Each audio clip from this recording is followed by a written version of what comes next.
This is Wild on 7th, your favorite Wild podcast. Did you guys see this? This is unbelievable. What is that all about, Kinger? Get in here for the real thing. Like, let's get weird. Maybe I blacked out trying to figure out what was going on. Doubt, worry, fear, because that's what we're breaking the mold on here. Welcome to Wild on 7th, presented by Pilot Games. We're here until it's here. Welcome back to the studio here at Wild on 7th. I'm sitting here with my man John King, ready to kick off what should be an exciting season. But before we get into today's content, which is going to be heavy, Kirill, maybe Zuki, the Wild, what's going on this year, and some other stuff.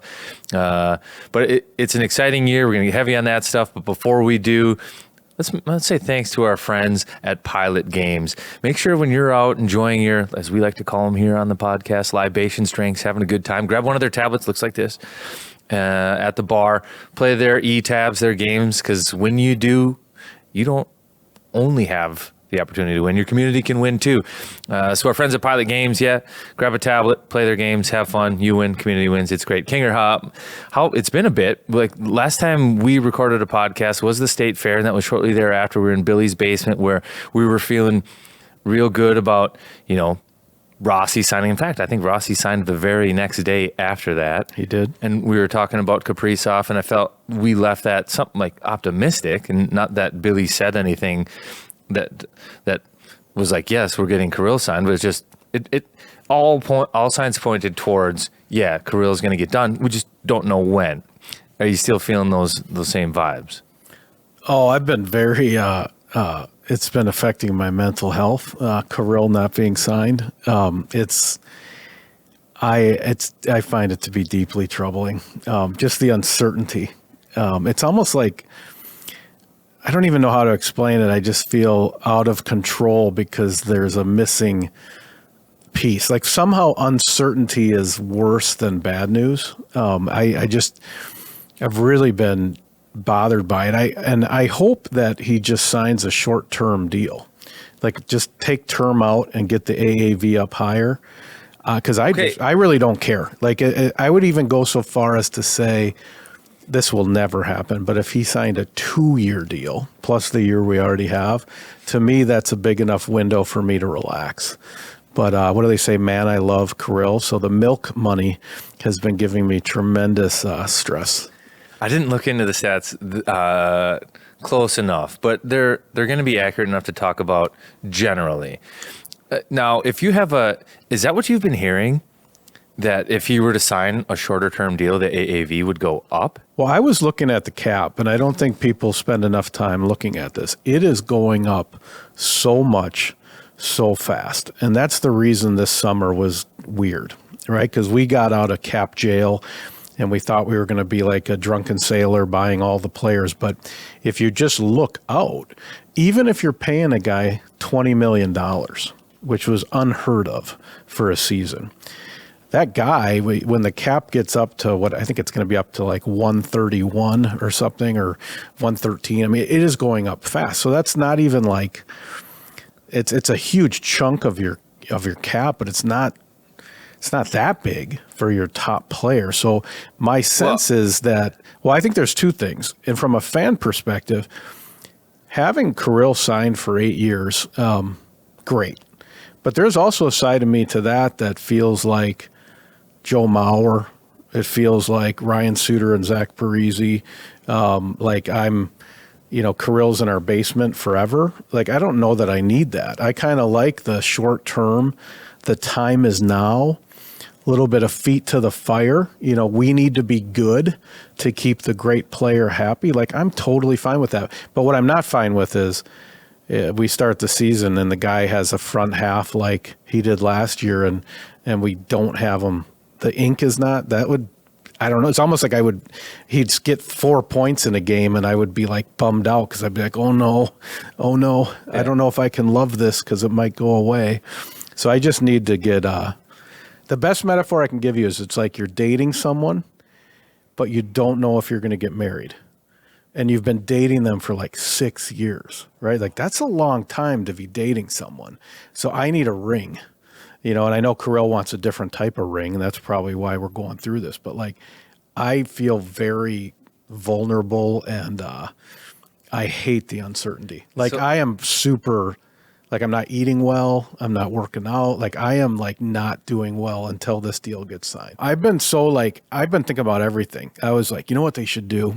They have a room and they bring in Kirill, and it's Anthony Edwards, it's Justin Jefferson, and they like do this whole Minnesota full court press. Like, this is, we're joining together to turn Minnesota into Minnesota. At the golf tournament, Kirill was in the group in front of my group, which is kind of rare because Kirill kind of keeps to himself at the golf tournament, or he's goofing around with Zuki. But I made a mistake 2 carts. I went up to him, and I don't know why I decided this was a normal thing to ask him, but I'm like, hey man, what's your favorite order at Billy's Sushi? And he answered, but like, he was also like super like freaked out by that. I've totally forgot. Like, I know so much about him in my own head, but that would be like some stranger on the street. Yeah, you're stalking him. Yeah, I'm stalking him. I know. That'd be like you walking. So I could have hurt the negotiation in some way, but that'd be like somebody being like, hey, what do you like about Kowalski's aisle 4 at 7:30 at night? Like, it was, I didn't feel great about it as I kind of processed it, but I'm just excited, and I want to do my part to land the fish. He can't leave. He's got. What's your favorite order at Billy Sushi? He told me, but I couldn't understand the first thing he said. There was tuna. It sounded a lot more. I did not hear the George Clooney roll. I did not hear the 214. I didn't hear the now top 40 ones. This was more like real raw stuff. Let's actually get into like the nitty gritty here. So when it comes to Kaprizov, you as a fan would be cool with him signing a shorter term deal with a higher AAV. Absolutely. Okay, so I think that doesn't work that way. When you look at a contract, what do you mean it doesn't work that way? Look at Boldy, look at Faber. They weren't worth 7 or 8, and that's, you could argue that, but their number, the first part of that contract, that 8-year deal, they're not at that value yet. They're overpaid early to be underpaid late, right? Like, I think we could easily say Matt Boldy is going to be worth more than the $7 million at the end of his contract, right? Totally different scenarios, though, because those were initial deals on younger players. Kirill isn't that young. He's already had that deal. So now he's in his prime. No, what we're talking about is 8-year deals. So 8-year deal, what you're paying for, and you think about what you're getting, you're overpaying early to get a good sum late, okay? And with Kaprizov, if you go shorter term deal, higher AAV, that I don't think that's the way it works. It's lower AAV. Yeah, but I think why would he take a shorter term at higher money, then go sign a longer deal at lower money? He would never do that. Well, I think that people don't know exactly what the AAV is going to be in the new bigger cap era. Well, that's what because I really talked do to think Billy you're about this in the Billy podcast. Is he wasn't being critical of the NHL, but historically they don't do this. They don't put out salary cap projections 3 years out. So now what that did is that gave all the agents like a projection on what the salary cap is going to do. So now you have players that are negotiating, and it opened up. Billy did talk about this a little bit. All of a sudden, everybody had money to sign their own free agents. That's part of the reason why this summer was quiet for the Wild. Everybody stayed with their current team. Because they knew, okay, now I have money in the future. Yep. I don't have it today, but I have it in the future. So I can sign these guys to these deals. But here's the difference, I believe. So there was an athletic poll on what should Kirill get paid, and it was interviewing players. Now, it was only like 50 players, but whatever. And it was like, 15, 16, 17, 18. It had the AAV. And most of the players picked in that kind of 16 range, which supposedly was offered to him.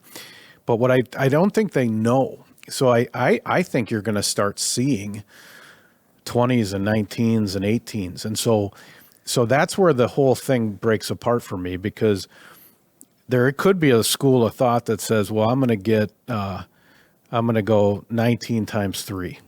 Okay. Outrageous. Huge jump. Now McDavid's going to sign either before or after he's right in the same class as Kirill, right? And so no matter what happens in the next 3 years, nothing bad is going to happen from the agent's standpoint because no one's getting that much over that in the next 3 years. And if he does what he thinks he can do, and the Wild do what we're supposed to do, you got another deal after that. And so there's no way to leave anything on the table. If you sign at 16 now, and all of a sudden guys start making 18, 19, 20, and now you're still making 16 at the end. I don't know. But I have no idea what the thinking is on his side. I don't know. So I'm just saying I, as a fan, would be totally comfortable based on what I'm seeing with the cap, top 10 player in the league, paying him more money per season and having less term with a little bit of like. But my point is the salary cap doesn't go up fast enough. It goes up pretty fast. Yeah, but not fast enough to eat $20 million and then still be able to get other players. You're saying it's the opposite. If you want to win a cup, you sign for, you go to. So no team that's paid a player up to 20% of their salary cap has won a Stanley Cup. And there was math on it. I'd have to double check. Maybe we can get ChatGPT on this or something like that. But it becomes terribly challenging. And Kirill, now what's comforting, and I think we can go this route, is I've also heard, and it's been, I think, reported that they haven't even discussed shorter term deals, which I think illustrates that it's like Kaprizov hasn't looked into that. It's not something that he's potentially interested in. Maybe he is. Who knows? Again, I don't know what's going on with that camp, but it's 8-year deals. And if you're Kirill, 8-year deal makes the most sense. And we tried to get this out of Billy, and the rules aren't clear to me. A new CBA kicks in following next year, and I think the max on those deals goes from 8 years to 7 years for your club. So the longest contract Kirill can sign is this year. I think the other thing that's tricky is it goes from 7 to 6. So if he goes someplace else, his max might be 6 years. And I'll have to clarify that. But if his max is 6 years, he could be leaving a lot of money on the table. You know what I mean? Here's the way I got there as a fan, Carts. So 26, 27 cap, 104, okay? And I'm not saying they're going to pay him $20 million, but that's where you get into this. Can you actually win a cup when you're paying someone that's close to 20% if he was making 20? But what's really interesting is 27, 28, it's 113 million. That's a huge jump. That's like an 8% jump, right? Yeah. And now we don't know. They haven't published 28, 29, but if I'm paying Kaprizov 20 out of 113.5, I got no problem with that, brother. None. And I still think you can win a cup. I do. And your whole plan has been built around this piece, right? I mean, he's the ace of spades in our current deck. Yeah. And so I was kind of like, I don't know, man. I mean, a 3-year deal, and maybe you're sucking wind a little bit when it's 104, but then you're into 113. You already got him signed this year. I would assume potentially 28, 29, it even goes up more. And now he's making, what, 15%? Yeah. You know? I think, and I'm sure GMs will reiterate this, you have to be careful not to count projections as gospel. Things can change fast. Like 2019 happened. Yeah, COVID and... Yeah, and I think guys are just, part of the reason the cap's going up now is because the teams are just starting to be able to made whole from that. And that's why the cap is all of a sudden going up. Now, it might flatline there. Don't know, but and again, I'm not a capologist. Don't know, don't understand all that stuff. It's complicated as I'll get out. But I think what's comforting now, when you read the tea leaves, like Olivia Dean says, "Talk to me." You know, she doesn't want to have to be left to read between the lines. Is Kirill says he's happy here. He says he has time, and I think that's what he's doing. Is he's using his time. Like, we can figure this out. It doesn't have to happen today.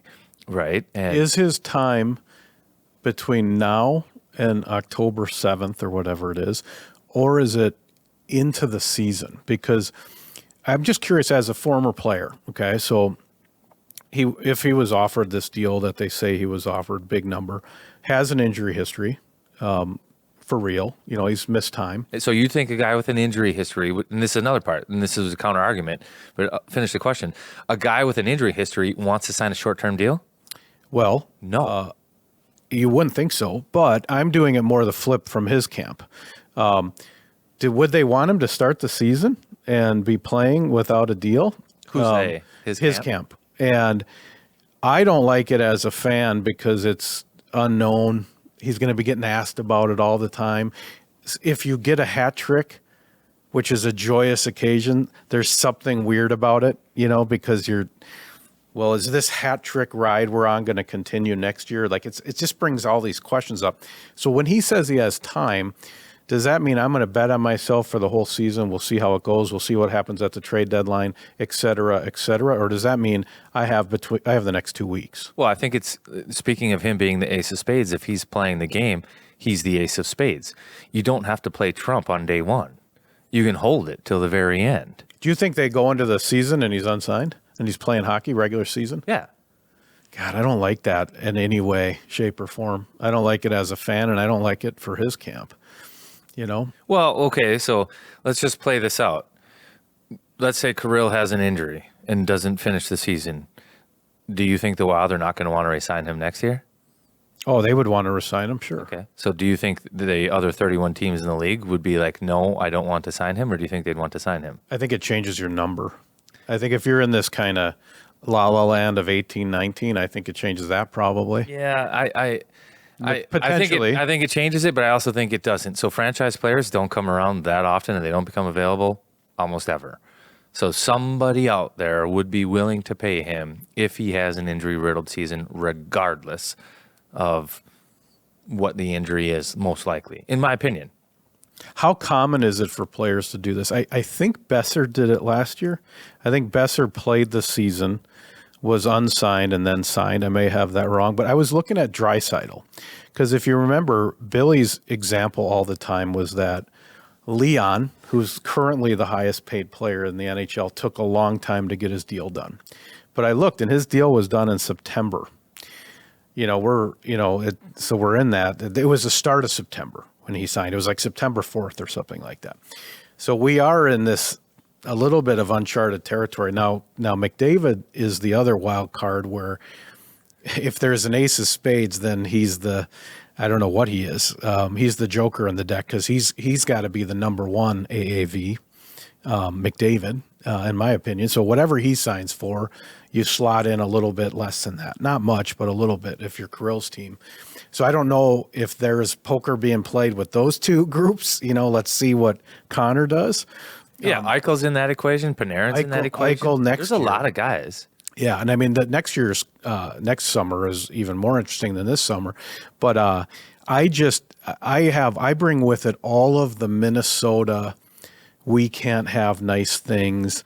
I don't want to be Indianapolis. We're the state of hockey, and we need the cherry on top with the Stanley Cup.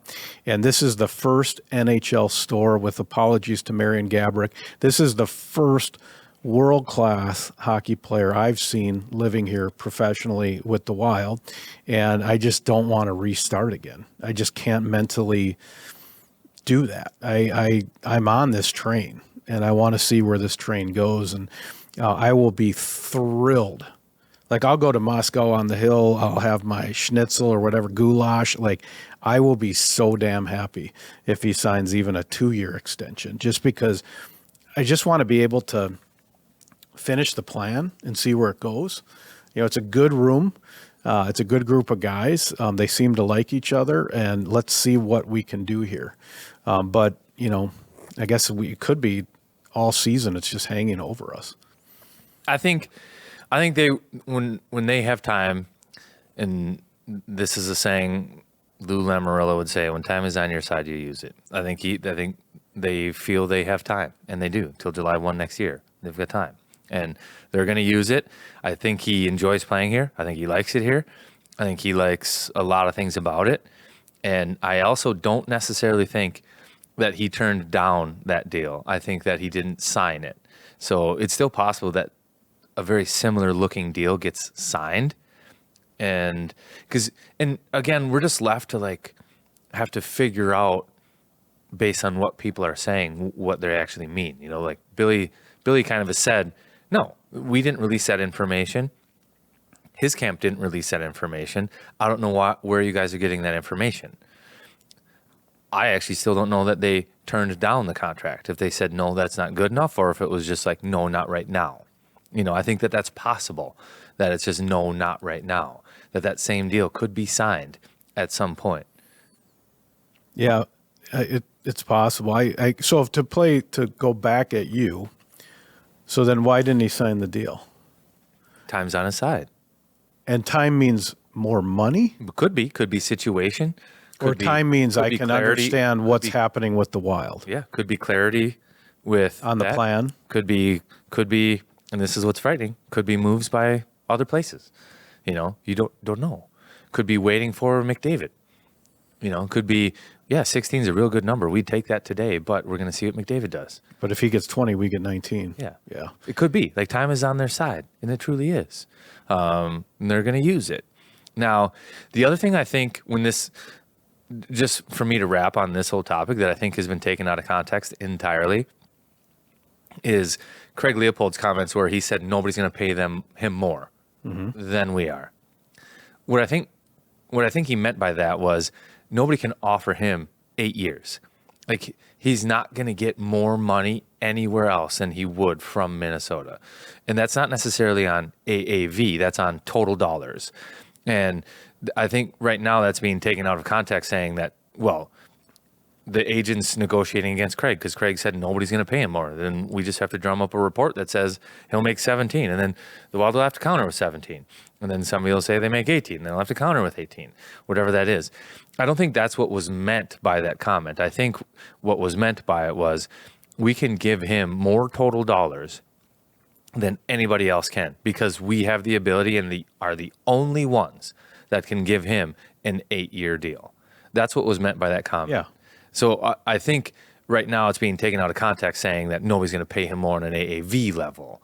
And though it's similar, I still think it's a very different thing. And I don't necessarily think that that's being used in the contract negotiations. I would guess it probably isn't. But I just think that that's an important point to make on why that comment was probably said. Yep. No, and I think from a fan standpoint, I think it's almost like they say the stock market, when it's volatile, when things are uncertain, investing gets weird, right? And so that's all I'm saying. There's some sort of peace of mind when your ace of spades signs on the dotted line for the plan and says, I'm in with what we're building here. I'm in. That gives me comfort to be like, okay, let's dive off the stage and hope someone catches us. It's just a different mentality, a different mindset. Because I don't think for a fan, sports isn't a business. I know it is for you because you were a player and you understand all the dynamics. But for us, it's more like, okay, is this, I'm ready to bleed again. Is everybody lined up? Is everybody going for it the same way? So much so that even when like Faber's on the radio and PA says, you just signed this long deal, 7 years. How many of those years do you think you'll play with Kirill? And he says, all of them. Doesn't hesitate, all of them. I think, it'll get done. Those are like that goes around on group text all over the state of hockey saying, okay, this seems good. Brock's comforting us. Brock seems to think it's trending or it'll be okay. That's kind of and Billy knows this better than anybody, managing through this. And he really does do a good job of saying, settle down, everybody settle down. But it is stressful. Not in a weird way, but it is. It's kind of like it's uncertainty is worse than negativity. I get this question all the time too. Are other players upset with him for not signing the contract? Absolutely not. No way. That's the answer. No way. They get it. Yeah, they get it. You have a finite amount of time to win, to earn your living before your body breaks down and you can no longer do it. No player is ever going to look at another one and say, you should just sign this deal to make my situation better. Because they all want to play with Kirill, They all get it. Nobody's holding any animosity towards Kaprizov or his camp that play for the Wild now. So when it comes to, like, is this the kind of thing that can wreck a locker room? The answer is no. No. And if it does, your locker room wasn't good anyways. And I will tell you, the fans will have a very short memory as well. he signs a 3-year deal, no one's going to be freaking out because he didn't sign an 8-year deal. Or they just won't. They'll just go, okay, he's back. Let's go. They will not care. And the stuff that gets you is, Carolina and Chicago and all these pictures on your feed of him and other teams' jerseys. And that's the stuff where it's like, come on now. We don't need that noise. But yeah, I personally hope it happens before the puck drop in St. Louis for game 1. But I guess if we go into the season, you're talking about what you said, time. Yeah. Time is on your side. But I will be there's still one kid, one teenager with their license driving around, and they haven't got home at night in my house. So I need them. I need that Life 360 to get into the house. And with time, it's that time of year that's apple season. It is. And so if I were you, I would head over to your grocery store and look for the apples. I know you have a lot of preferences on apples. I'm more about the caramel.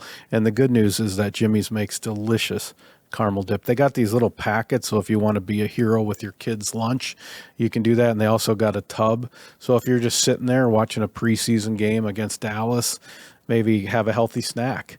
Cut up the apples, sit in your chair, TV tray, and go through it. That's Jimmy's. Don't you be messing with my dressing. How about your ad read? Right now, our friends at Aquarius Home Services are offering a $29 furnace tune-up. Make sure you check them out. I think they've got a comprehensive inspection, multi-point, make sure that your system's up and running. Temperatures are about to drop, 100% no breakdown guarantee. And you want to make sure that your furnace has gotten adequate maintenance. You don't want to be caught out in the cold, snowy days, calling them over on emergency services. So have the tune-up. It's $29. My goodness. Oh, that's a good deal. I know. Aquarius Home Services, earning the right to be recommended. You can find them at aquariushomeservices.com. Check them out. They're great. And back to me. Our friends at Wild Construction. You'll never believe this, Kinger. Legitimately, you'll never believe this. Tell me. I just had them over. You had the Wild Boy over? Yep. I had some painting that needed to be done. Talking about painting. Dean? Exterior painting, and it was awesome. I wasn't going to do it. I thought about doing it. It was the high peaks of the house, and it would have been like a 40-foot ladder. No. Hard no. Brought over a boom lift, pounded it out, done in half a day. Working you still with them get credit. You still get credit for knocking it off your list. The honey-do list? Yes. Yeah. I took care of it. It's off the honey-do list. Yeah. And on Wild Construction's to-do list, which I trust him with. But yeah, so make sure that if you have any issues exterior of your home, if you've been in an area that had one of these storms this year, if your windows are bad, your siding needs painting or replacement, Wild Construction, they'll make it happen. Check them out, wildconstruction.com. Honey-do list. And do you ever have honey on your honey-do list? I did have honey on the honey-do list. That's right. Well, I have a grocery list, and I go to Cub because that's where I get the best fall snacks, chips, dips. You need some baked beans. You're transitioning into hockey season, into football season. Cub Pub Burgers. It's all there. They got liquor stores at some of them. They do deliver. They are our hometown grocer. Shop happy at Cub. Good job, buddy. That was clean. Yeah, it was clean. It was clean. It's good to be back in the studio. I think the song helped. I think I'm kind of pulling myself out. I'll try not to say weird things to Kirill if I see him. All right. I was going to talk about Zuccarello, but we'll skip that because you're feeling good about it. How about some of the young guys right now? Like, I feel every training camp, there are a couple of storylines that, are pushed a little bit, or people read too much into certain things. So the Ogren is getting pushed. Yeah, right now. Yeah, the big, strong Swede gets better every single day in practice. Like people are definitely excited about Liam Ogren. Yeah, he was good. So I watched the inter-squad scrimmage. I don't know what day it was last week, probably Thursday, and he was good. Scored. Everything about it was good. Could skate. Looked strong. Got the shot. Yeah. Also, I think that picture of him just helped. That whole that photo of his body in the summer. I think just like if You think it helped him? yeah, if that's all people sort of know, like I wonder what Liam Ogren's up to, and then they see that photo with the veins and it's like, oh boy. It was even like neck back, so Adam's apple's out. Like it couldn't be more masculine. It's and it was on the NHL's main page, know, and it wasn't in a carousel. It was just like a photo of him. I hope his agent was involved with making that happen because it's genius. But I think that just like set the tone. It's almost like you're getting ready for a movie role. Like, Zac Efron's going to play a wrestler, and now he has a 12-pack. And, that's like coming into camp strong when that photo's out there. Yeah. Russo's on that train about how good Matt Boldy and Liam Ogren have looked early into camp. Those have been names that I'm hearing, and I am excited to see what Ogren can do. Are you seeing other storylines about young bucks? No, but I do think that Ogren right now is the guy that's probably commanding most of the stories. But I think a big part of the Wild's success this year is going to be contributions and significant ones from the younger guys. So whether that be Ogren, Yurov was a name that everybody was excited about. Hunter Haight is another guy that he played well in the first exhibition game, but he stood out in camp. And then you've got obviously the goaltender in Wallstedt, who's going to have to. I don't know if he's going to have to play a role. They've got some guys, but I think he's got his eyes set on being a key piece to this club right now, and it's going to come down to playing and being good. But right now, Ogren's the guy that everybody's talking about, but the Wild are relying on some of these younger guys to have not just good camps, but good starts of the season. And I watched every minute of the preseason game last night, which was like water torture with the because it was waterboarding. It was the Winnipeg Jets feed through TSN, so it was just like double tablespoons of Winnipeg Jet propaganda talking about their culture, and they got a guy with the last name He on his team that was just all over the thing. But I did get to see some of them play last night, right? By the way, if you watched that preseason game in its entirety last night on NHL Network, you are a legit Minnesota Wild fan, and you are really excited about hockey coming back because it's so unique. A road game preseason, first one. I mean, even the announcers were like, I don't even know I don't know who most of these people are. But you got to see, they had on the top line Yurov. He was with Trennon and Vinny. Trennon looks like playoff Trennon. He was awesome last night. Yeah, he's apparently shed some weight. He looked like playoff Trennon. The Wild did a tweet, Trenny-thing as possible, which is just insanity. I can't believe that even happened, but I support it. Couple goals from him. They were down 2-0. They had like 4 shots forever. It was a slow start. They battled back. Hunter Haight scores the second goal. He's not on the top 2 lines. I think he was on the 4th line. Gets a goal, gets blasted into the boards afterwards. You had Juracek in that game. Wallstedt in net, settled down after an early start.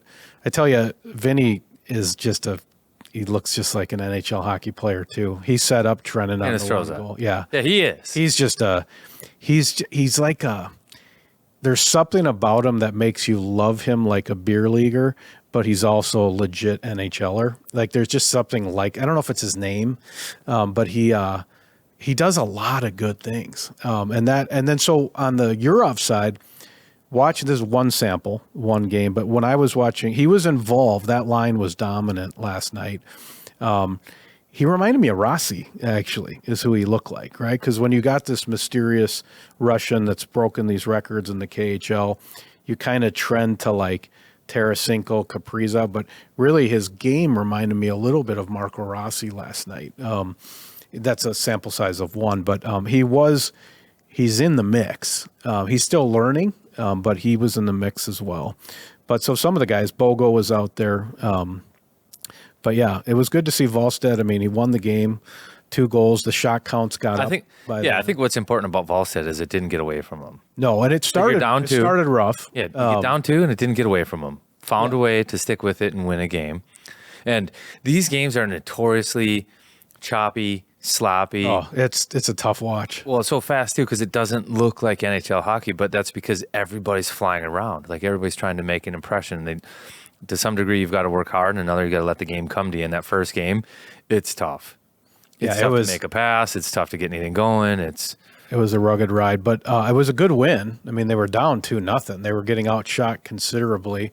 I'm down with, like, if playoff Trenton can be here for a whole season, that's not going to suck.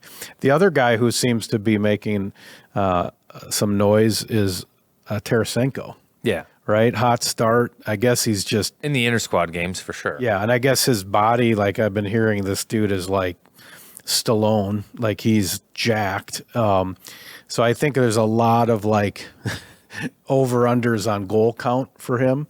I was looking, even Hunter Haight had 20 goals in Iowa last year. Yeah. So if you're kind of thinking of how do we fundamentally change our hockey team this year, it's going to be contributions from Tarasenko, Ogren, Yurov, maybe it's Jaracek, obviously Zeev.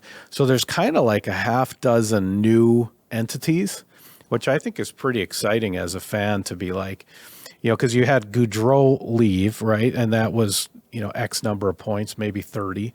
But if you can all of a sudden have a bunch of other guys come in and be chipping in at that level, that's a lot different hockey team. Yeah. I think with Tarasenko, he's popping in camp right now, which is good, which means I think he took the summer seriously and the opportunity to play, and he's excited about it. And the question will be, can he keep that up for 82? And like I could see it being a situation where he's got, 15 points the first 20 games. And if he can keep that pace, boy, that'd be unbelievable. I think he's reborn. That's the vibe. I mean, we'll see. We're not even there yet, but sounds like he's just shredded and playing hard and ready to go, and I think has new energy. Well, that Detroit season seems like an anomaly. Like he was just on the curb, right? Sitting on the curb for a year with Detroit. So that was really, maybe we're hoping that's just an anomaly of his career. It was just a tough spot. And the game's trending younger, but do you know how old he is? What is he, 33? Yeah, 33. I mean, with how long we've been hearing about Tarasenko and seeing him score in St. Louis Blues jerseys and how long ago that feels, for him to just be 33 years old, Kirill's 28. And you think of Tarasenko St. Louis Cup, he was Kirill. Yeah. I mean, if I were projecting at, when Kirill is playing his game, it reminds me of vintage Tarasenko because he's strong as an ox. He goes to the dirty areas. He does score.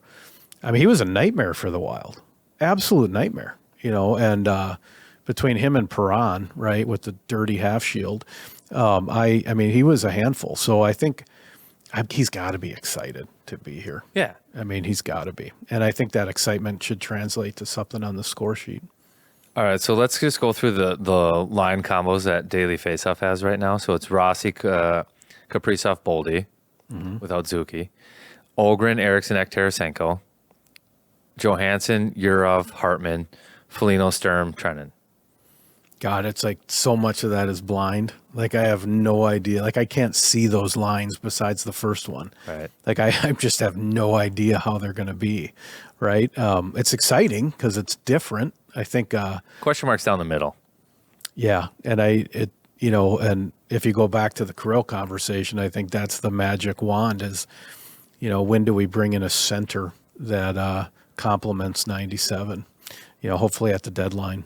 But yeah, the middle is a little. The thing people always say is, if you kind of could kick down the Wild's roster, so the guys that are playing second line are on the third line, the guys playing third line are on the fourth line. That's what a Stanley Cup team sometimes looks like. Mm-hmm. Copyright Florida.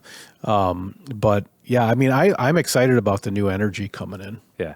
So we should talk injuries too, but I think there's going to be some other guys that fight for spots that aren't being talked about here. I think Leeson, Pitlick would be another one. Pitlick had one stretch last night where he was just hitting everything, which it's funny. You don't see that a lot with Wild teams. Moose will do that, but like I kind of like that. Yeah. Like just somebody that's just trying to just trade paint. Trennan was doing it a little bit last night too. But I'd be down with some power forwards on the bottom six, just bangers in the regular season. Yeah. I think that helps your team. Who do you think on that? Who are you seeing in that group? So I think they had Gleason with Pitlick last night. So that was the third line. But yeah, it's a weird game to watch because you're waiting for guys to flash, but it's a hard game to flash in, to your point, because everybody's freelancing. It's like a peewee tryout, right? Like no one's playing like a team. Yeah. And you earn these spots too, but we're trying to get his second goal. OT? He did. Yeah, is he going to play OT during the regular season? Absolutely not. No, so you get opportunities too, so it's really hard to gauge players and how good they are in these things. I think what we'll talk to Chris Kelleher here in a minute, assistant general manager and director of pro scouting here for the Wild as our guest, and a great guest. Stick around for this one. But that they're just looking for elements of the games, and if the guys are playing their role, and if they get more opportunity, does the role change? And I think that's what coaching staff is looking for right now. And do certain guys complement each other? Does training go well with Foligno or Johansson or a Yurov? What I like seeing last night was a bottom six guy. Both of his goals were Hinostroza set him up for one perfectly. And then the overtime winner, a guy shot and the puck went flying into the air and no one knew where it was and it landed and he put it in. But he was so happy when he got it. It was like he was like on the cover of the EA Sports game. Think about his last year. Yakov Trenin just, EA 2025. I mean, he looked like a leader. And actually that whole line did. You saw that from Jack Johnson. You saw that from Bogo last night. Like, there's something interesting about those games where you can really see the NHLers. I mean, when you're watching a preseason game one, the guys that are in the league, you can tell. Yeah. And then you're trying to figure out which of those other guys look like they could be in the league.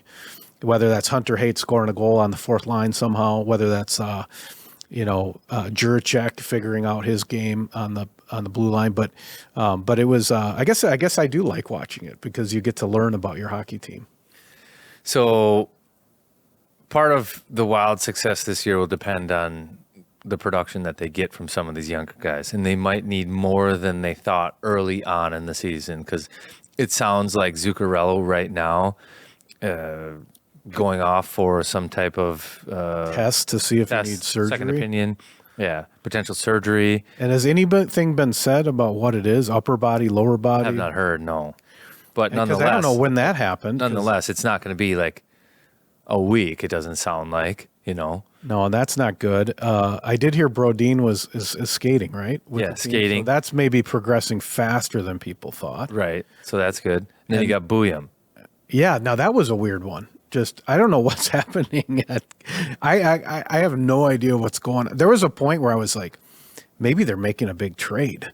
Because all these guys were getting, I honestly was like, what? This is weird. Like they got three guys out of the lineup at camp. Like what is happening in camp? And you have to think that some of last year might be affecting decision-making now, or it could, certainly. You could see where that would play out. They had an injury-riddled season last year. So if a guy has a bump early on in the year, I'm guessing they're going to be like, cautious. Chill. Yeah. Just chill. We don't need to be a hero in preseason game 2. Yeah. So get well for October. So it's possible Brodin could play today and they're just chill. Yeah. Or Zuccarello might be okay and it's just get a test just in case. Yeah. Well, I hope that's the case. But with the Buyam one, that seems different. Seems like they want him on the ice. That him learning some of these system things and the rules and nuance to how that they want to play. Him missing some of that stuff seems like it might be critical. And we talked about last year's training camp ad nauseum almost about how good it was, how detailed it was, how hard it was. And some of that was just in discipline and getting everybody on the same page. And without all those guys on the ice, that would be a little challenging. I think for the and there's no info on any of this. Like no. Buyam, nothing. Like no idea when this happened or up or lower, nothing. No. God, that's just hockey, isn't it? It's just amazing. Because today's a team day off. We're recording on a team day off between the Winnipeg and the Dallas preseason game. But I don't have a sense of the vibe of camp yet, right? I mean, if you remember at Billy's house, Billy's a big Phil Jackson guy, pull a bumper sticker out of a book, set the tone for the season. I don't know what he's done yet. I haven't heard. We'll hear that when the players start coming through. But It'd be interesting to see how they managed camp last year. I think our sense last year was camp was very difficult and serious. I think Billy and Hines would say it was just normal. But I'm curious what the vibe is going into the season. Have you picked up anything, any sense of it? Yeah, it's too early probably. And I think guys that were around last year just know expectations. I think to some degree, Hines' first training camp last fall, expectations had to be set, and now they're set. So now the same things might be occurring, but it's just not as surprising because it's now expectation. Yep. And I do think that that's playing a part in some of this right now. And another part is Hines knows the guys. He knows much better than he did the previous year when to lean on somebody, when to not lean on, when to pat him on the back, like how to motivate him. Hines knows these guys a lot more too. He's figuring some of that stuff out last year. But all right, before we get to Kelleher, I want to propose a potential game that we play here. Okay. Yep, and I'm going to do a qualifier that I'm not a scholar of the Wild's history. So anyone listening at home that's punching their dashboard or the ceiling of your car, if I can't figure this out, I apologize to you. But I'm all in right now. And if you're at home listening, jump on our socials. Tell us what you think, one, about the Kaprizov situation. You have any thoughts? Two, about this game, if we should play it or if we should not play it. You can do the same on YouTube or anywhere else you catch this. But let us know if you like or dislike. But this is the 25th anniversary season for the Wild. Yep. So I want to go through potentially the 25 best players in Wild history. Okay. And we're going to do a trivia game where I ask you about 6 questions, or eventually we'll have Matt Hussey, the producer, read us the questions, and we'll have to guess the player. Whoever guesses player first will get like the total points for that. So if there's 6 questions, the first question you get it right, you'd get 6 points. Got it. And if you ask it, or if you get on the final one, you get 1 point. Yep. Okay. So I've got one player in mind here. Yep. He's played for the Minnesota Wild, and then these are the questions. Are you ready? Yeah. All right. It's going to progressively get easier. For some people, yeah. Yeah. Okay. So drafted 199th overall in 1996. 96. Okay. That's like right when I'm coming out of college. Okay. Traded to Minnesota. So wasn't drafted, but traded to Minnesota and wore a letter. Okay. Now, if I guess now, does that hurt You'd me? be out. And I can ask a question or not? No. We can come up with... You know what I'm going to do? I'm just going to go crazy and just try to guess. I might get it wrong, though. Ooh, I don't know if this guy... You want one more? Yeah, one more. I'm low in the points then if I get one more. I'm only at... Well, it doesn't matter. You still get it right. Okay. Reputation was for shutdown play and for being physical. I still don't even know if that's a defenseman or a forward. For being physical. Shutdown play. Traded to Minnesota. Played for 4 teams. 4 teams are Vancouver, L.A. Willie Mitchell. Boom. Nailed it. You did it. Yes, I'm so glad. You know what I was going to guess, which would have been horrible? I didn't know Mitchell wore a letter, but his first year. I was going to guess like Jason Pominville because of the age but then I don't think he was a shutdown. He probably got drafted higher than that. I liked Willie Mitchell. Yeah. Remember I would Willie? consider him one of the top 25 here. Remember Willie in He's close. he'd be a great Let's Play hockey guy. Remember him in the bubble against Vancouver?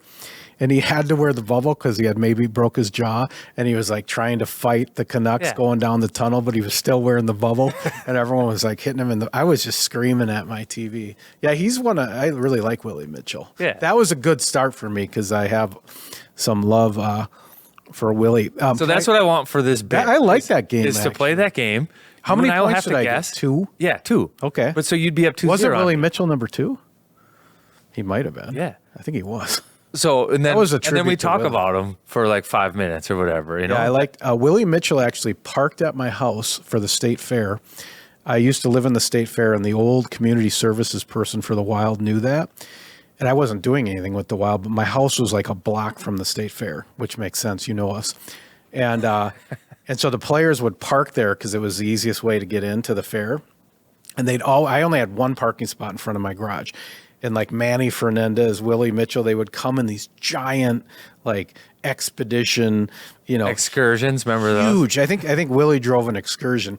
So when he would park in my single slot driveway, it was like in the grass on both sides. But Willie came over afterwards into our backyard, brought some food from the fair, and we sat there and drank and ate with him. That's the kind of, he was a hot stove guy. Yeah. Willie, He's a fan favorite. That was going to be one of them. I really did like Willie in Vancouver and Minnesota. Yeah, he would be in my emotional 25. Can I tell you just a quick golf story from the tournament? Yeah. That's not me stalking Kirill.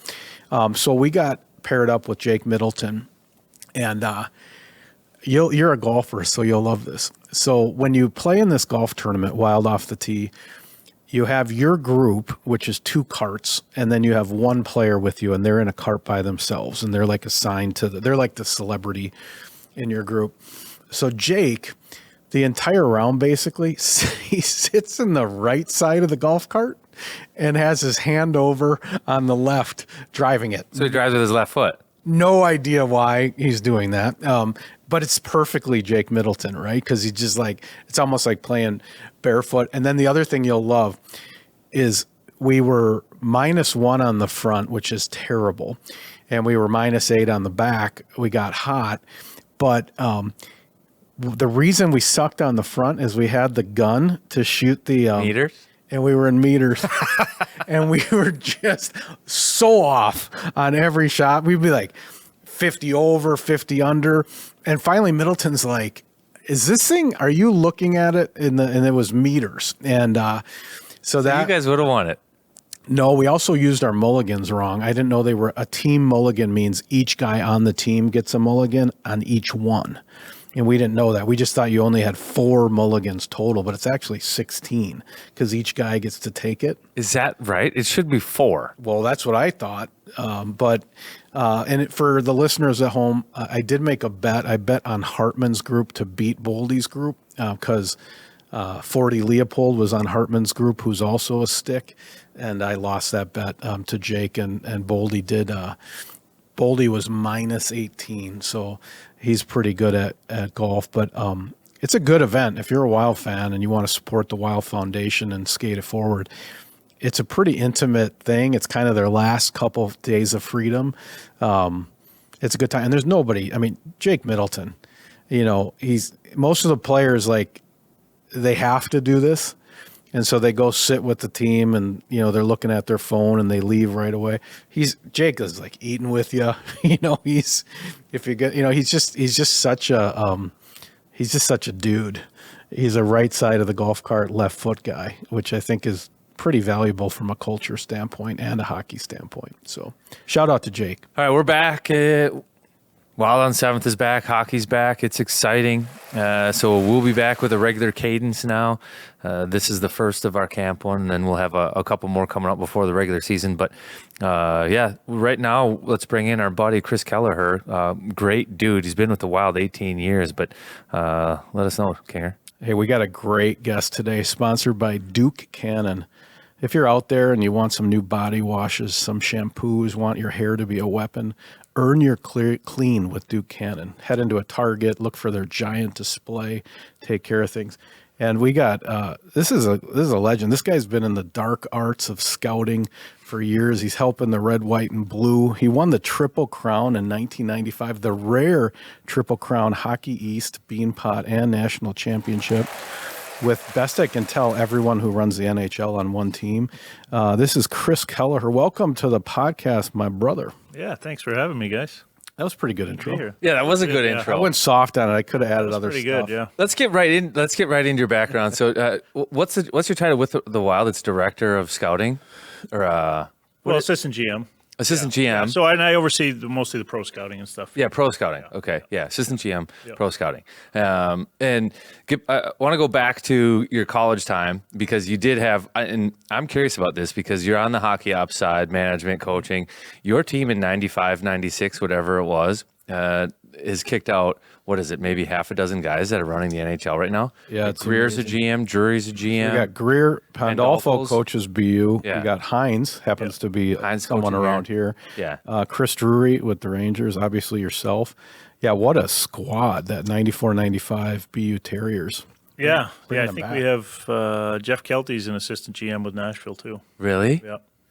So What is it about, like out east there? Because you look at some, like let's say the University of Minnesota is going to have teams with some great players, and those guys were good players too, but they've done things post-playing, you know? Yeah. You look at schools around here, nobody's got like that kind of hockey ops or post-playing, you know? yeah, I don't. Maybe we just aren't smart enough to get into anything else. I don't know. Boys club. That might Maybe it's be a it. boys club. You need to go out east. Maybe. I mean, I don't know. Like Drury now has. I mean, they have a real BU. Like it's him, Mike Sullivan's the coach, Joe Sacco, assistant coach, David Quinn, assistant coach. All BU guys. All BU guys. All BU guys. Yeah. So Does Jack Parker play a role in this? Is that so? If you think of the Bill Belichick coaching tree, is there something leadership-wise from the old BU legend that gets into the water with all of you guys being leaders yourself? Or not? I would say for sure. Yeah. I mean, Jack was a great coach, a great leader, great guy, and I think we all would attribute,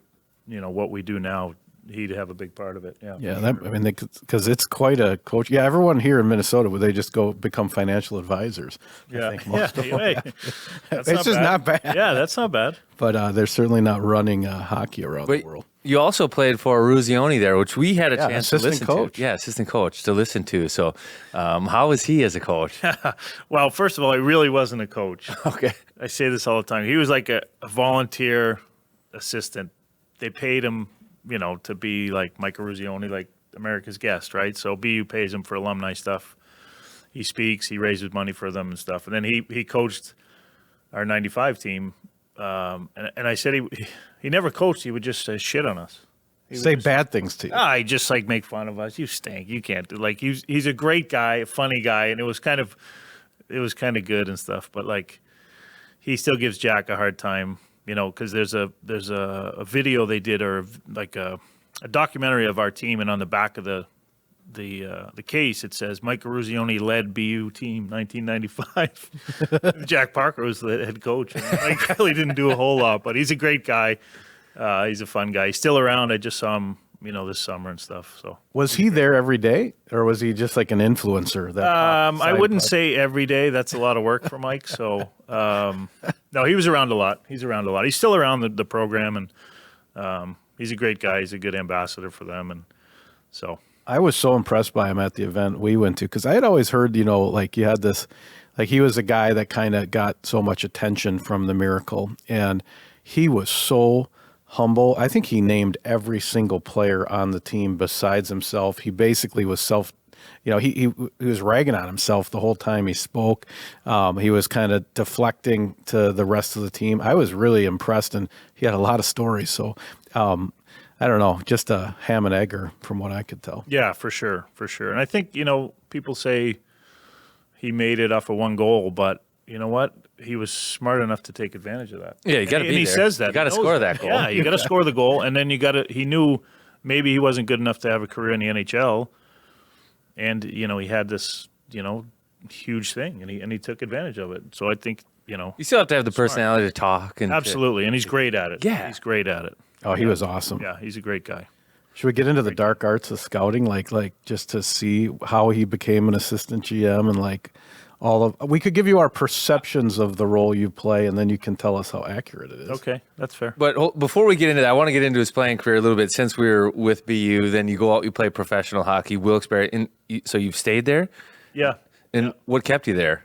I had 4 kids there, so they grew up there, and kind of stayed there. And then when I first got into scouting, it's a really good area to watch the AHL. There's an AHL team still there. Binghamton was an hour away. Philly's hour 45. New York City's 2 hours. So it ended up being a great spot to scout and go to a bunch of games too. So it made sense just to stay.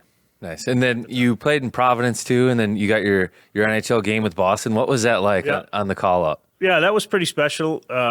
One game, but it was my dad's birthday in Boston, so it was an afternoon game against the Red Wings, who were, I think they were the best team in the league. Was it St. Patrick's Day too? I was looking at the date. March 16th, one day. Okay, look, one day ahead. Like, this could have been another Triple Crown for you. Yeah, no, it was my dad's birthday, so that was special. And then obviously I grew up there, rooting for the Bruins, so I had a lot of family and friends there. And I say if you could have one game and kind of script it a little bit, it was that would be it. How'd you play? I played okay. I played like 12 minutes, and I remember one shift I got caught out there, and after the game I watched, we rewatched the game, and I forget, it might have been Bill Clement or somebody was like, well, this is his first game. It looks like he's going to make a career out of this shift. I got stuck out there with who's the... he's getting his money's worth. Who's the guy? Who's the big guy for the Red Wings? Fedorov? No, I mean, McCarthy? Fedorov was there. No, the guy who net front... Holmstrom? Yeah, Tomas. Yeah. He'd back in and camp out. And I got caught with him in front of the net, and we couldn't get the puck out. And it literally was like a 2.5 minute shift. Really? Oh, You're just holding on to his leg. Yeah, and they didn't score, thankfully. But So Lidstrom was on the ice too then? I felt like those two were on the ice together all the time. yeah, Okay, so getting nerdy on those guys, Holmstrom was so smart. I feel like he had a thing with Lidstrom where he would say, all right, you're going to shoot it basically at my chest, and I'm going to move at the last second. So I'm going to make the goalie, like I'm going to stand on this side, and then when you shoot, I move. Goalie's going to move, and that spot's going to be open where I just was. yeah. So he would tell him to do that. And those two had it absolutely dialed, and they scored so many power play goals on just floaters from the point with him screening Yeah, there. Lidstrom was, he was, even like when I started scouting, he was still playing, and it was just so special to watch. If you're ever going to like have to teach somebody how to screen or how to play net front, I think you just show video of that guy. Yeah, he was, yeah. Yeah, that was You got caught. I got caught. in the paint with him. Trying to lift his stick and do whatever. Also World Juniors with a group as well. You had Richard Park on that squad, a Wild alumni. And scout. Jamie Langenbrunner, also a scout, Hall of Famer. Greer was on that team. Mike Crowley, a Yes. local legend. You're a defenseman as well. And then Adam Deadmarsh, also a USA Hockey legend. But how was that? What was that group like in '95? Where were the World Juniors that year, and what was that squad like? They were in Red Deer, Alberta. So it actually was a lockout year. So that's how Deadmarsh and Langenbrunner played. But Canada was loaded. They had the names you could list off. They were really stacked. And then, but we were supposed to be their biggest challenger, and I think we lost to Ukraine. Yeah, so it went really well. A strong start. I think we finished like 7th or something. But we were supposed to be, because we had some NHL players. They had NHL. Canada had, and they beat us, I think, 8-0 or something. It didn't go great, but it was a great experience. A lot of good guys on that team that I still see now in the game. Richard works for us and is a pro scout. So it was a good experience. We just didn't play very well. I had one more on here. He played in the Quebec Youth Tournament in '89. Now, is that the Brick? Is that the famous one? that's or what's this one called? This is also This is the Quebec Pee Wee tournament. this is like huge. It's right? huge, yeah. And how did you do, and who was on your team? What were you called? We were the Boston Junior Bruins. Okay, Junior Bruins. So back then, I don't know how they do it today, but back then we played in, it was called the Greater Boston League, where I grew up in Belmont, Mass. And then there was maybe, 12 other towns that were in this league. And then every year when you were a Pee-wee, you're 12 years old, you'd try out for it, and then you'd wait for this letter to come in the mail if you made it. So I remember literally It's like college trying to find the applications. mailman. Yeah, like they wouldn't, today's way different, but, back then. So I made it. We went up there and it was great. I'm trying to think if there's anybody that was on the team that either played or kind of is in hockey. I don't think there is. I love getting the letter. So if you didn't make the team, would you go get the mail? And it's like, Mr. Kelleher, we regret to inform you that you will not be. Yeah, it was like you're supposed to know what day it comes, because I assume if you didn't, I don't know if they gave you a letter or not. But it was fun. Like they have, my parents came and they have big parades, and Quebec's a great city, obviously. So That's awesome. yeah, it was fun. All right, scouting question for you. When was your first year? 2008. Okay, so you're a little behind it. You had mentioned that the lockout year, the year you played in the World Junior Tournament, Yeah. there was NHL players playing in that tournament.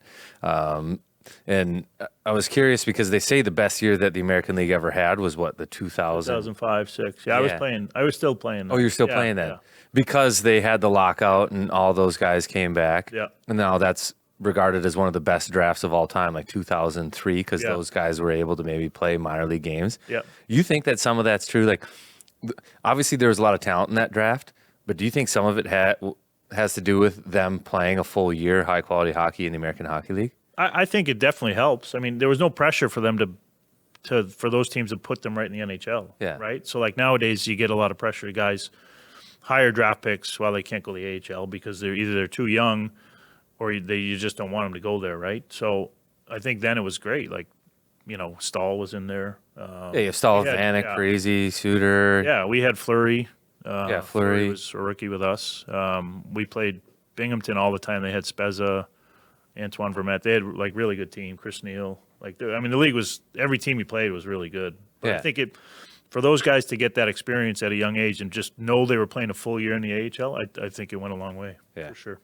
So let's get into the. Well, I'll just start. So scouting, and I know you're an assistant GM, but you're out there looking for edges. My understanding is you guys only wear black, and I see you've got a little green, and you're wearing gray pants with some Travis Scott Nikes, which seems a little off script. So what's your stance on the all black? So this is kind of a three-part question. The all black, how do you treat the logo? Do you conceal the logo, or are you kind of like you want people to know that your eyes are watching? And then where do you stand? Do you sit, arms crossed? Because there's a whole you're in the shadows a little bit. Yeah. Any of that true? Yeah, a lot of it's true. A lot of it's true. But a lot of it adheres to either the pro side or the amateur side. Okay. So and I do mostly the pro side. Let's start with the clothing first. I usually wear a lot of blue, actually, but obviously with the wild colors, you have to wear black and gray. Gray goes nice with black. Is that because you're pro? You can get out of the just all black? I don't know. What is the difference between the pro and when you say pro and amateur? Pro scouts, can you describe this dotted line? Describe this for the listener. Yes, okay. Because I don't think everybody understands that there's two scouts predominantly. You have your professional scout. Yep. And they look at guys that are playing hockey professionally. Yep. And NHL and American League. And they could potentially be acquired via trade, free agency, something like that. And that's who those scouts are watching. Yep. Professional scouts don't watch amateurs. Those are the people that are going to be drafted. Right. So the amateur scouts will watch junior, college, high school, other parts of the world. Europe and that call it something different. What if a player is drafted but still playing collegiate? So Faber's on the Gophers. Are you watching it as a pro? Scout. Yep. Once they're drafted, they're in your domain. Yeah. Okay. Yeah. Yeah, pretty much so. Because we'll see I'll see some college games and stuff, and there's free agents there. There's guys who are drafted.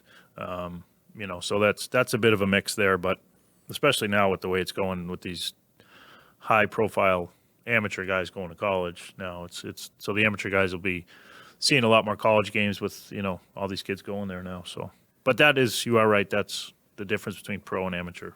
So, and you've been exclusively a professional scout. Yes. Yeah, I started as one. Yeah, when I first started here as a part-time scout and stayed with it the whole time.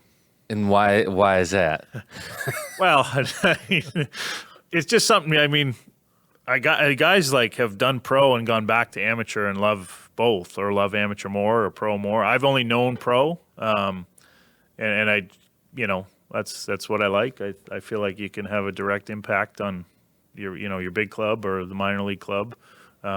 And the guys from amateur, they love doing that. They love kind of trying to predict or project these kids who are 18 years old and how good they're going to be. And, for me, not doing it ever, I find it's hard. It would be hard. Yeah, to predict a kid who's 18 years old who isn't fully grown into his body, or, to project him to be a second-line player in the NHL is hard. The other part they have a hard job. The other part that's, in my opinion, hard about the amateur scouting is you're going to spend an entire year of your life watching these kids.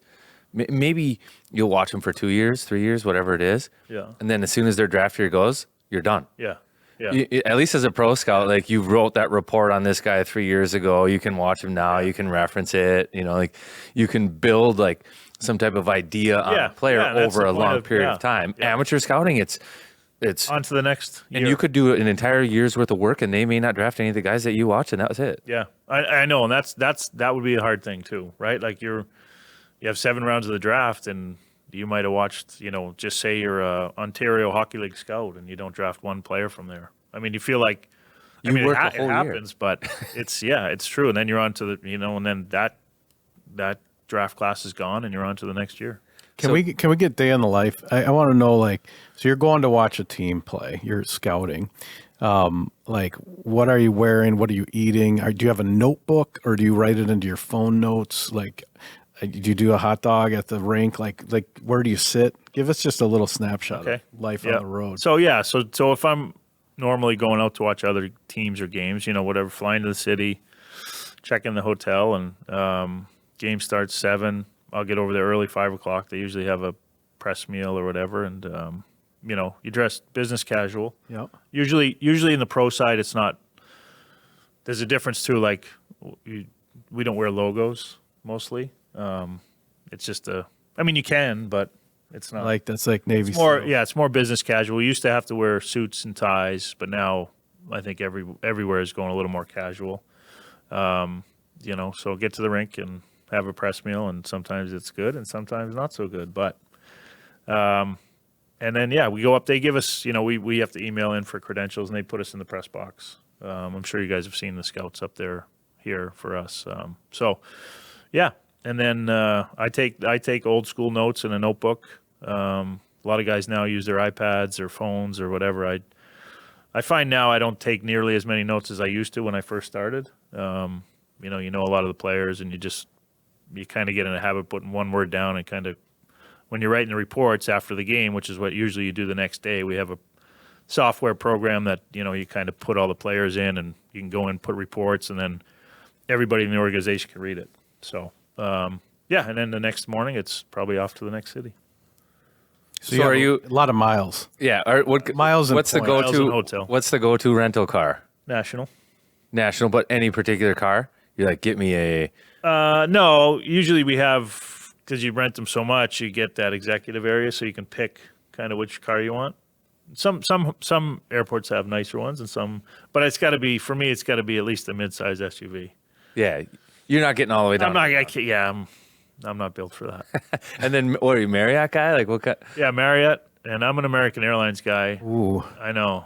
But I do obviously, with being here a lot, I do some Delta too. But out east, or American by where I am is Marriott Mafia. I like it. Okay, I can see this. Yeah, most every scout is Marriott. There's some that will stay occasionally, and sometimes you have to. Like if you're going to Europe, you got to stay in different ones. But everywhere it's just Marriott. It's just. I'm in the club to do too. it. I was going to ask you, so this year should be fun for you, right? So we had this weird dynamic where there was this language, Christmas morning, July 1st. I don't even know who said that or if anyone did said it. The cap changes. There's basically 30 teams trying to be better and maybe 2 sellers at most.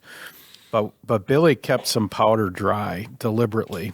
And so I think, like, assuming the Wild are in the playoff hunt and you're around that deadline time, this is an active, you're shopping a little bit, right? You're looking for, so do you zero in on teams that start slow? So if you see, okay, somebody's, 10 and 20 out of the gates, are you like hammering their games because that's going to be a storefront window that's open, or how do you approach the trade deadline? Yeah, I think you're right. I think we've left ourselves with a lot of flexibility. And I think the biggest thing is in the years past, there's stuff that comes up and we couldn't get involved, and now we can. If we feel like it's going to make us better, we can be fully involved, which is great. And obviously as you get closer to the deadline, you kind of know the teams that maybe are moving guys and going to be sellers. And you're right, you can figure that out right out of the gate and kind of, do some more work on them, or be it more of their games or whatever it may be. But I think the whole year, I think the whole year we're flexible. We can, if teams start slow, they might move guys early, and then maybe but we can be in on it this year, and that's exciting for us, and I think for everyone involved, is that we can be engaged in it and see what happens. Scouting, do you have Like a tendency or like an aspect of a player that you feel you maybe have a soft spot for, or that you're biased towards. So I'm putting myself in a scouting suit, or like I coach. There's certain players that, as a coach, I just like to have, and they'll get the opportunity and they'll be this. You ever find over time that there's a certain player, a certain element to a player's game that like you just like more? Yeah, I think, I think so. I think not that I was a very good player, but I think I kind of like guys that played like me, like as a defenseman, like they're, puck movers, smart players. And so I think those would be my guys that like I kind of warm up to easier. Right. And then obviously, it's hard. It's easy to warm up to guys who are hard workers, compete every shift, that stuff. But you got to be open minded. There's guys who are really, really good players, and some nights they have nights off, right? They take nights off, but they can also help you power play and win. So, but I definitely feel like, you always lean a little towards kind of the type of player you were, Totally. Like I know, like Billy loves big, strong shooters, mean, at front, mean, can fight, chew through score. wood. But so. So from a scouting standpoint, obviously player personnel is huge as assistant GM, but are you also doing things where you're watching a team play an opponent? So say it's Dallas or something. We're about to play Dallas when we're recording this. Are you giving them tips on like, hey, I'm noticing that this is the style they're playing and we can try this, or is it just people? Yeah, it's just players. The coaches nowadays have so much knowledge of the other team, the video they break down, they know way more about their 1-3 their neutral zone forecheck, power play, PK. They have all that, so you don't even really bother with them. Occasionally, if you're at a game the night before and then we're playing a team the next day, you could shoot them the lineup, like just to help them out a little bit. But they have all that stuff. It's so, and they're way better at figuring that stuff out than we are, for sure. What would you say? Now, you haven't done the amateur side of scouting, and this is probably a two-part question. So as you're getting down to maybe acquiring a player, let's just say, and you're watching them and you're writing your reports, you might watch them a little bit more closely. Like, what things do you start to use as like differentiators? Is it body language, the way they go back to the bench? And so that's question number one. The second question is like, what would you tell parents of kids right now that it's like scouts aren't necessarily watching your toe drag or how skilled you are. It's these things actually end up being difference makers. Yeah, I'll answer that part first. I think it's the little things that are differentiate you from other players too. Body language is a big thing. Hard work, compete. Are you coachable? You can. The more you watch guys, you can tell kind of their character a little bit. Like on the pro side, we have a hard time getting background on other players because they're property of other teams, right? We're an amateur. They can interview the kid, they can interview the coaches, parents, whatever they want, so they can really get a feel for the kid. But for us, we got to kind of hope you can see it on the ice. And I think for kids, like slamming the stick or looking at your teammate when he misses a pass or something like that is definitely little things that scouts will notice, and that's a red mark against you. Because it gets to a spot where all players are good. Yeah. And then it's what are the little things that make this guy a little more appealing than the next guy? Yeah, and I think that answers your first question, right? Like if we're like when we go into the trade deadline, we'll have an idea of kind of what type of player we need and where he's going to fit in our lineup, and then what differentiates him from another guy who plays the same type of style. Like, is he going to fit with our group? Is he a high character guy? Those little things. But it's the same with kids trying to make it, and us trying to figure out which guy we want. It's like the little things, because they're all good. At the end of the day, they're all good players, and we're going after them for a reason. And it's just like what little thing does this guy do better that we want him instead of the other guy? So I got to pivot a little bit. I hear there's a great story on Four Nations where you were able to tell Zach Werenski that he made the club. Can you tell us that story? Yes, yeah. So Billy and I went on a scouting trip for the Four Nations. We went to Toronto, Montreal, Columbus, Pittsburgh. So went to see a few guys who were down towards the end of the the group and trying to figure out the final picks or whatever. And so we went to the Columbus game, and then we went to dinner after the game, and we're sitting there eating, and then the whole Blue Jackets team starts coming in, and they have like a private room out back, and Billy and I were eating, and so and Werenski was going to make the team, so I just said to Billy, I said, well, most of this stuff you're going to have to call these guys, and you couldn't. I said, it'd be kind of cool if you could tell them in person. And he was like, oh, that's a good idea. I think that's the first time he ever said that to me. So so he said to the the waitress, he said, hey, can you go ask Zach Werenski and his fiance to come out here? And so they came out, and Billy, being Billy, he's like, hey, his fiance says, did he make the team? And Billy's like, no, I forgot my wallet. I wanted to see if you guys could pay for my dinner. So they started laughing, and then, he said, yeah, no, he made the team. And it was just so cool to see the reaction of him and his fiance. And Zach is a great kid. I didn't know him before that, but got to know him with the Four Nations and the USA. And he's a great kid, and his fiance, big hug. And it was just cool to be able to see that. Yeah. And I think Billy, And it was just luck that they were at the same spot you guys were at? Yeah, we had no idea. And it wasn't planned. Like, I think Monday was the day Billy, might have been a Saturday or whatever, and Billy had to start calling the guys on a Monday who were making the team anyway. So he was going to tell them in 2 days, and I just said, he's like, I don't think it matters. Like, we don't have to wait.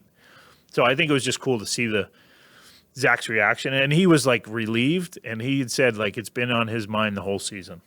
Like, and I think a lot of the guys the same way. But he had a great year last year, and he was awesome. But just for him to be like so excited, but then he was like relieved, like it was such a big thing for those guys. Well, good. It's probably a feeling that they don't experience very often. Right, like exactly, yeah. Those are all world players. Yeah, I know. So it'll be. You feel like that be too? the same. Yeah. You guys should do letters like the Quebec tournament. Just send it in the mail. Just in mail, yeah. How much? So it's so interesting, the difference between telling them in person and making the phone call. And it seems like the razor thin margin between silver and gold. Even with Four Nations, how much of that is just about the team being a family? Right. I heard a lot of language coming out of your Olympic camp was like, it wasn't really about what was happening on the ice. It was about these guys being together. Ryder Cup's about to happen this week, and the international squad's sort of famous for like the brotherhood that they're able to create in a very short amount of time. Is that a huge part of this and what you do to like, how do you get these guys to love each other really quickly? Because it feels like that's the difference. Anyone could have won the gold medal. Yeah. It's just that the brotherhood. Yeah, and I think we had that. Like these guys were really like, in talking to the coaches who were in there every day with them, seeing how they acted, and guys, guys are really selfless. Like every one of them played top line, top power play, whatever it is. But guys were playing fourth line roles, penalty killing. They were fine, but not. And a lot of these guys have played together at some point with the national team program or whatever it may have been, but World Juniors or whatever. But I mean, it was such a incredible hockey, and then it was such a fine line. Like anybody could have won. Like we had Austin Matthews had the game on a stick in overtime. That goes in, and So I don't think it. I think we did everything right except score the winning goal. Like I feel like the team played great.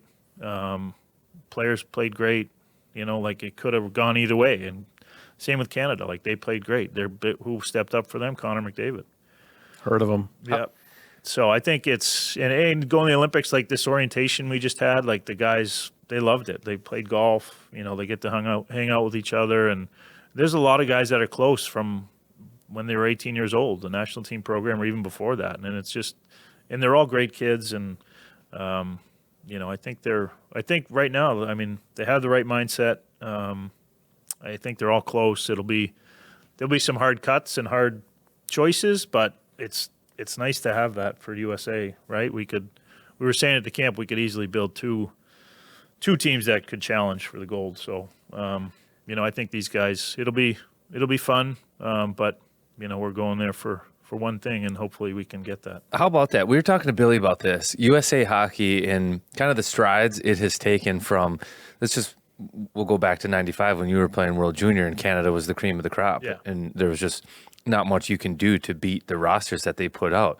But now the U.S. can. Yeah. And some of that has to do with probably the development programs and everything else, and your brother, Pat, working with USA Hockey. But can you just talk for a minute about the strides that USA Hockey's taken and all the stuff that they've done there? Yeah, I mean, I think it's been tremendous. And obviously my brother is a big part of that, who runs USA Hockey. And, but I think the national team program is probably the biggest reason for it. I mean, really, like these kids come together and they're 18 years old and they live together and play together every day. And so they're getting the high-end talent competing against each other. Yeah, 100%. Yeah. And I just feel like now when they go to the World Juniors, they believe they can win and they believe they should. When we go to the Olympics, we as Canada does too, we feel like we should go and win. Like before, it was like, we got to beat Canada. Yeah, how do we beat Canada? And I think way back when Billy's team in the World Cup beat them, that was the start of, okay, we can beat them, but you got to believe it.